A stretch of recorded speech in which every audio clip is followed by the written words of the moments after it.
तो ये हमारी एग्रेसिव ग्रोथ स्ट्रेटजी का वीडियो नंबर 2 है। अगर आपने इससे पहले वाली वीडियो नहीं देखी तो उसे आप जाके ज़रूर देखिए। उसका लिंक आपको मेरे वीडियो के डिस्क्रिप्शन में मिल जाएगा। तो पहले पार्ट में हमने अपनी कोर स्ट्रेटजी, हमने कहाँ का एलोकेशन रखने वाले हैं, थोड़ा सा रियलिटी चेक के बारे में बात करी थी। एंड आज की वीडियो में हम लोग बात करने वाले हैं अपने स्टॉक सिलेक्शन फ्रेमवर्क के बारे में एंड इस स्ट्रेटजी को कैसे एग्जीक्यूट करना है उस पर हम फोकस करेंगे। तो चलिए वीडियो शुरू करते हैं। वीडियो में आगे बढ़ने से पहले मैं आपसे एक बात शेयर करना चाहता हूँ कि जितने भी लोग मेरी वीडियोस को देखते हैं उसके 90% लोग मेरी वीडियोस तो ज़रूर देखते हैं बट चैनल को सब्सक्राइब नहीं करते हैं। तो अगर आपको मेरी किसी वीडियो से अगर कभी भी थोड़ी सी वैल्यू मिली हो तो प्लीज़ चैनल को सब्सक्राइब करें। एंड मैं आपसे प्रॉमिस करता हूँ कि मैं आपके लिए ही ऐसे अच्छे कंटेंट बनाता रहूँगा। अब सबसे इम्पॉर्टेंट है जो कि हमें बात करना है वो है स्टॉक सिलेक्शन फ्रेमवर्क क्या रखना है हमें। अब क्योंकि किसी भी स्ट्रेटजी का सबसे इम्पॉर्टेंट पार्ट होता है कि हमें स्टॉक कौन से लेने हैं, कैसे स्टॉक बाय करने हैं। रूल नंबर 1 जिस पे हम फोकस करने वाले, सबसे पहले हमें ऐसे ही स्टॉक बाय करने हैं जिनकी सेल्स ग्रोथ लग 15% से ज़्यादा हो। जिसकी 15% कम होगी हम नहीं लेंगे। एंड जिनका प्रॉफिट ग्रोथ 20% से ज़्यादा होना चाहिए ईयर ऑन ईयर बेसिस पे। इसके पीछे का रीज़न क्या है? इसके पीछे का मेन रीज़न ये है क्योंकि स्टॉक लॉन्ग टर्म में अपनी अर्निंग को ही फॉलो करते हैं। तो हमें वही स्टॉक लेने हैं जिनकी सेल्स ग्रोथ लग 15% से ज़्यादा हो, जिनका प्रॉफिट ग्रोथ 20% से ज़्यादा होना चाहिए। अगर इससे कम है तो हम उसे नहीं लेंगे। दूसरा रूल हमें क्या फॉलो करना है? दूसरा रूल ये है कि हमें वही कंपनी को केवल बाय करनी है जिनका ROE रिटर्न ऑन इक्विटी 15% से ज़्यादा होना चाहिए और जिनका और ROCE मतलब रिटर्न ऑन कैपिटल एम्प्लॉयड उनका 18% से ज़्यादा होना चाहिए। इससे हमें क्या पता चलेगा? अगर ये कोई भी कंपनी का अगर ROE 15% ज़्यादा है, ROCE 18% से ज़्यादा है, इससे हम यही जान सकते हैं कि कंपनी काफ़ी ज़्यादा एफिशिएंट है and kind of compounding machine की तरह काम कर सकती है। एंड तीसरा रूल जिस पर हमें बहुत फोकस करना है वो है डेट टू इक्विटी, उसका 0.5 से कम होना चाहिए। और आप इसको थोड़ा सा हार्डर कर सकते हो, 0.4 या 0.3 से भी कम होना चाहिए। वैसे ही कंपनी में हमें इन्वेस्टमेंट लेनी है क्योंकि जितना कंपनी में जितना ज़्यादा डेट होता है वही रीज़न बन जाता है कंपनी के फेलियर होने का।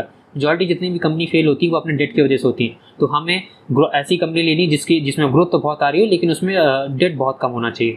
चौथा रूल, हमें प्रमोटर और इंस्टीट्यूशनल होल्डिंग देखनी है। हमें केवल वही कंपनी बाय करेंगे हम जिनमें प्रमोटर होल्डिंग या तो स्टेबल हो या बढ़ रही हो। अगर कम हो रही होगी तो हम उसे नहीं लेंगे। एंड चौथी चीज़ और दूसरी हमें क्या फोकस करना है कि जिसमें FII या DII लगातार उसमें एंट्री ले रहे हो। अगर कोई ऐसा स्टॉक है जिसमें FIIs एंड DIIs लगातार अपनी एंट्री बना रहे हैं तो वो काफ़ी पॉजिटिव सिग्नल होता है। एंड हमें ये देखना है कि कहाँ पे स्मार्ट मनी जा रहा है। जहाँ पे स्मार्ट मनी जा रहा है वहाँ पे हमें अपने पैसे जरूर लगाने हैं। पांचवा रूल जैसे कि हमें थीमेटिक बेट लेनी, हम थीमेटिक बेट करेंगे। जैसे मैंने आपको कुछ पोर्शन ऑफ मनी साइड रखवाया था 20% की, हम इसमें thematic bet and market opportunity के लिए यूज़ करेंगे जब मार्केट गिरेगी।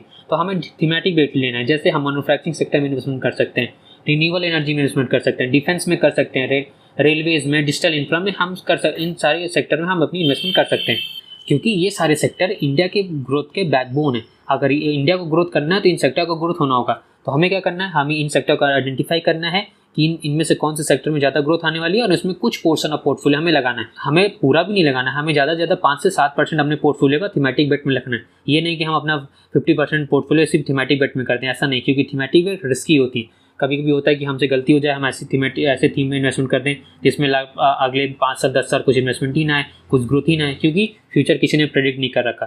तो हमेशा थीमेटिक बेट में ज़्यादा से ज़्यादा 5 से 7% इन्वेस्टमेंट करिएगा। तो ये था हमारा पार्ट नंबर 3 जिसमें हमने स्टॉक सिलेक्शन क्राइटेरिया देख लिया कि क्या हमें सबसे पहले ऐसी कंपनी बाय करनी जिसका सेल्स ग्रोथ 15% से ज़्यादा हो, प्रॉफिट ग्रोथ 20% ज़्यादा होना चाहिए, जिसका ROE 15% से ज़्यादा होना चाहिए, ROCE 20% से ज़्यादा होना चाहिए, जिसका डेट टू इक्विटी 0.5 से कम होना चाहिए, उसमें लगातार प्रमोटर की होल्डिंग या तो स्टेबल हो या लगातार बढ़ रही हो। एंड तो लास्ट चीज़ जिसमें हमें फोकस करना है कि उसमें FIIs एंड DIIs या तो अच्छी खासी उनकी होल्डिंग हो या उनकी होल्डिंग लगातार बढ़ रही हो।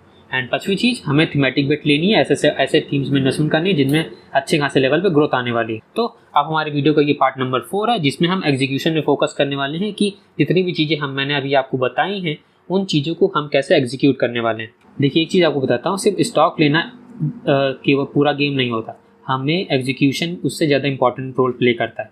हमें लमसम और SIP सबका बहुत अच्छे से यूज़ करना है। देखिए जैसे अगर हम SIP कर रहे हैं, SIP भी हमें करते रहना है। हम कुछ स्टॉक भी चूज़ करेंगे, उसमें भी हम अपनी इन्वेस्टमेंट करते रहेंगे।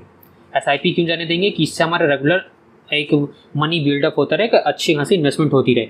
एंड हम स्टॉक में भी इन्वेस्टमेंट करेंगे, इससे क्यों करेंगे? क्योंकि SIP में तो हम एक एवरेज रिटर्न बना पाएंगे, लेकिन अगर हम अच्छे स्टॉक चूज़ करके इन्वेस्टमेंट करते हैं तो उसमें हम एक्स्ट्राऑर्डिनरी रिटर्न बना सकते हैं।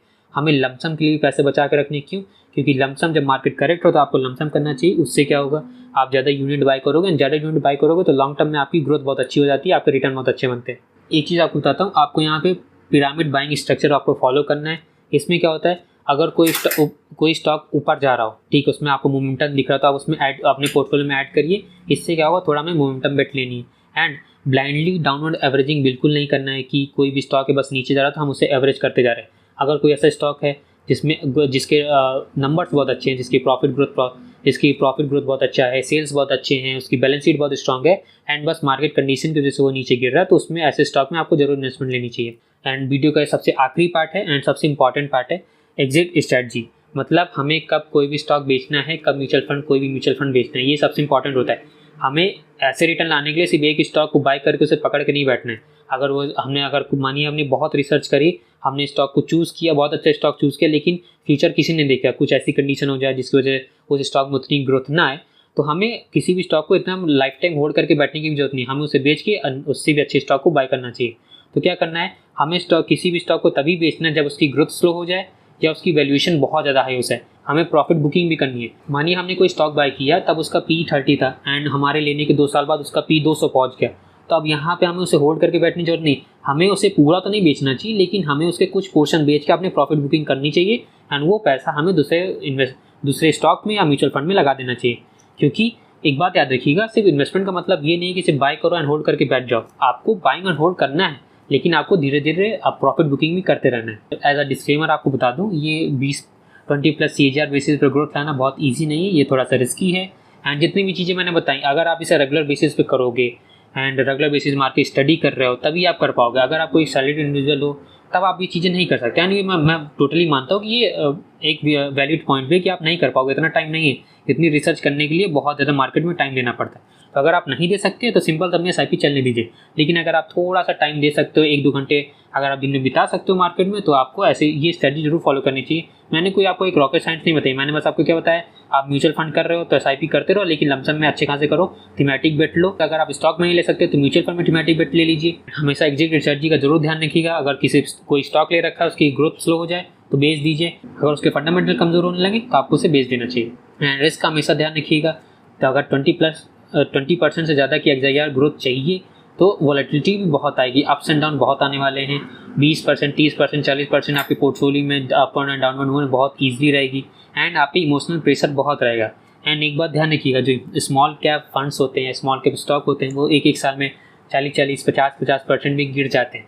तो आप इस स्ट्रेटजी को तभी फॉलो करिएगा अगर आप मेंटली बहुत स्ट्रांग हो एंड आपको पता है कि आप अच्छी इन्वेस्टमेंट कर सकते हो और अच्छे इन्वेस्टर हो, तभी करिएगा। अगर नहीं हो, मार्केट ज़्यादा टाइम नहीं दे सकते, तो आपको स्ट्रेटजी बिल्कुल फॉलो नहीं करनी चाहिए। तो आज की वीडियो यही तक। अगर आपको वीडियो थोड़ी सी इन्फॉर्मेटिव लगा, मैंने कुछ वैल्यू डिलीवर करी है, कुछ समझाया है या कुछ भी आप मेरी वीडियो से नॉलेज मिली है, तो वीडियो को लाइक करिएगा, चैनल को सब्सक्राइब करिएगा।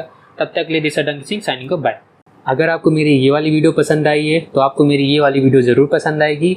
And for regular stock market update आप मेरे व्हाट्सअप चैनल को ज्वाइन कर सकते हैं।